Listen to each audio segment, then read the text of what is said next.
Hello, everybody. It's George from Ireland. So, thank you for coming to my channel once again. I'm saying how Rachel Reeves is a cataclysmic Chancellor of the Exchequer. So, Miss Reeves was appointed to that office on the 5th of July last year when Labour was ushered into office after 14 years in opposition. And as she seldom misses an opportunity to remind us, she's the first woman to hold that office, smashing the glass ceiling.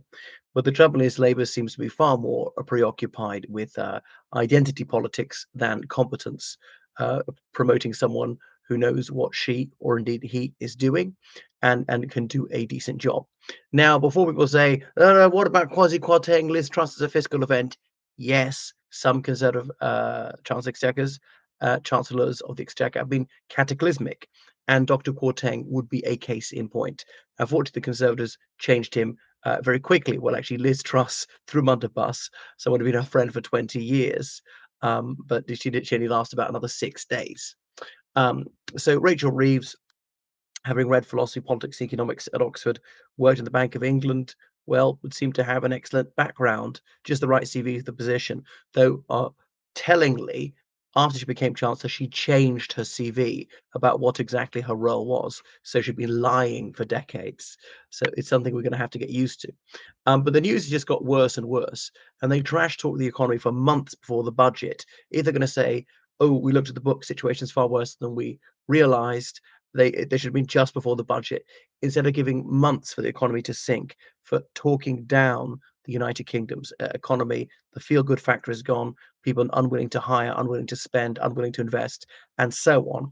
And that's why it's killed growth. Where there's been zero growth since Labour took office.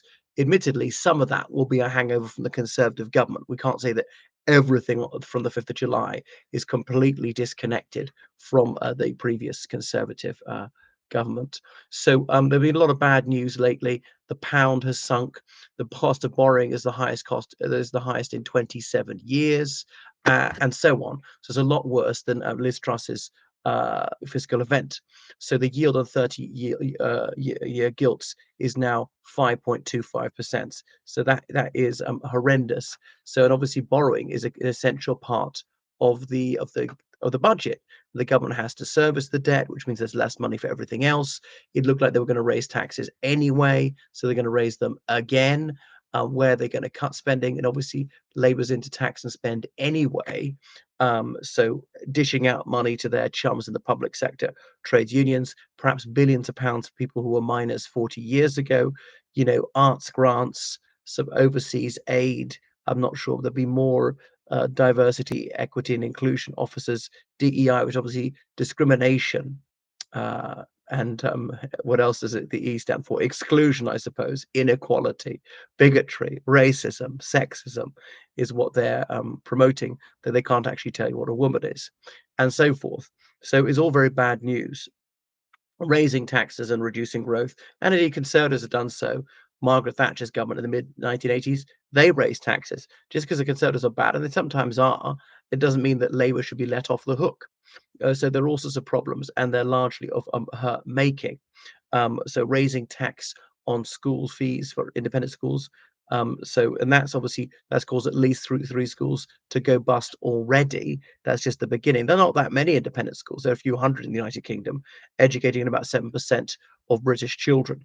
Now, some of these schools bring in pupils from overseas, and that's money's coming into the United Kingdom, and it won't come in if there are no schools to go to, or fewer schools.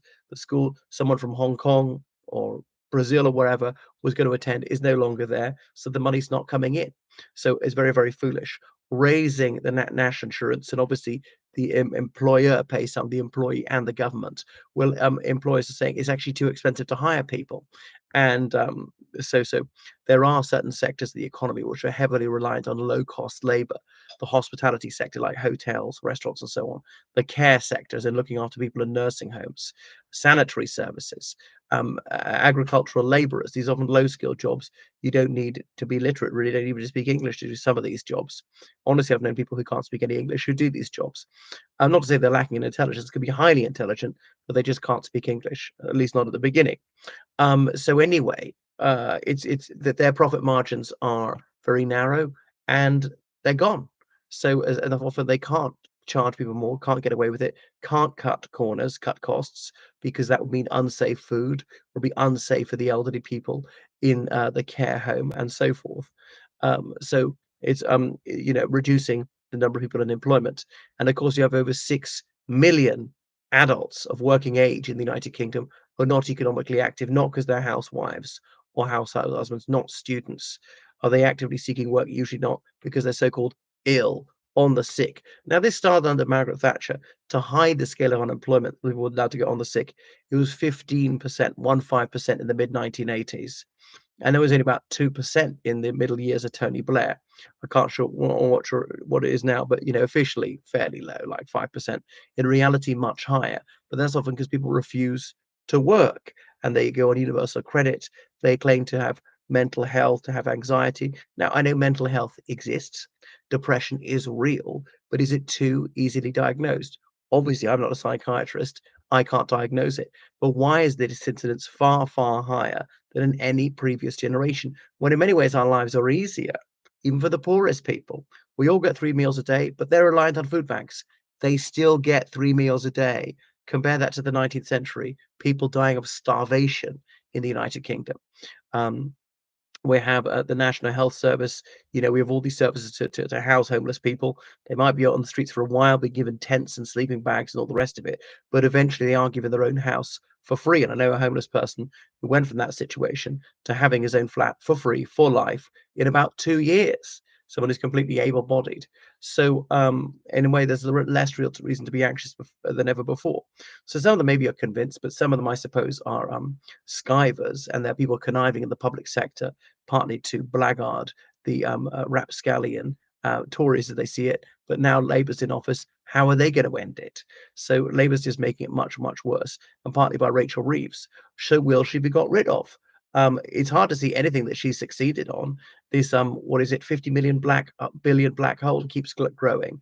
Well, all the accounts are shared, all the accounts are public.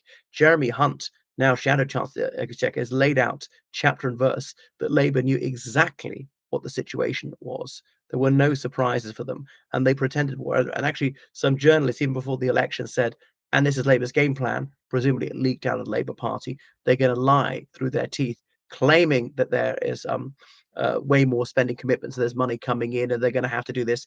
And it's not true, to justify tax rises, which they want to do anyway for an ideological reasons. Of course, they were rich Labour people like multi-millionaires, like Keir Starmer. I don't begrudge them all that wealth. But if you really cares about the needy, put your hand in your own pocket and donate. But of course, he's never going to do that. Rachel Reeves and her husband, very wealthy there. She's on a salary of well over £150,000 a year, made an awful lot of money in banking, and her husband too. So why don't you give to the needy? But of course, they're not going to do that. That's for people on ordinary incomes like me, or people on low incomes. They'll take their money and give it to people who refuse to work, or putting up people who've come into the country illegally in four-star hotels, when it's very easy to be generous with other people's money. And I also blame the Conservative Party having done the same. But I don't think that Starmer will get rid of her.